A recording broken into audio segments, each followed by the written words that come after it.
Un employeur peut licencier un employé suite à l'abolition de son poste. Dans cette vidéo, on vous explique comment ça marche.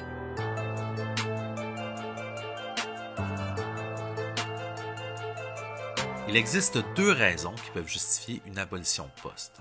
Une réorganisation administrative ou des raisons financières. Une réorganisation ou une restructuration administrative peut être la fusion de deux postes en un seul, par exemple. Elle peut aussi être causée par une mise à niveau technologique de l'entreprise.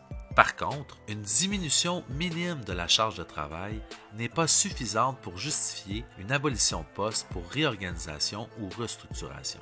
Le fait de vouloir changer tout le personnel suite à l'acquisition d'une entreprise n'est pas non plus une réorganisation d'entreprise qui peut justifier une abolition de poste.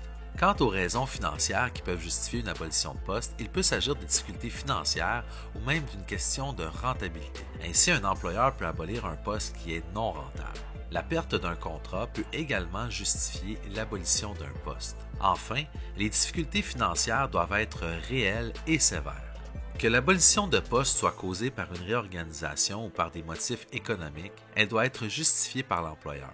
Une abolition de poste abusive, discriminatoire ou arbitraire sera normalement jugée illégale. Par ailleurs, lorsque les tâches de l'employé licencié sont toujours effectuées par un autre employé, l'abolition de son poste pourrait aussi être jugée illégale. Par contre, il est possible de redistribuer les tâches de cet employé pour diminuer la masse salariale.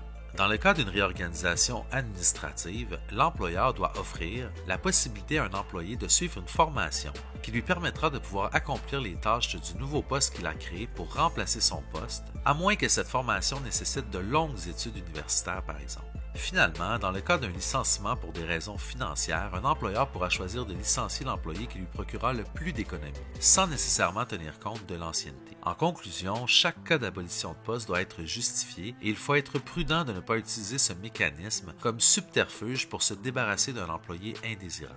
Cette vidéo vous fait réagir, inscrivez-le dans les commentaires et abonnez-vous à la chaîne pour ne pas manquer nos vidéos hebdomadaires sur une foule de sujets liés à l'actualité judiciaire.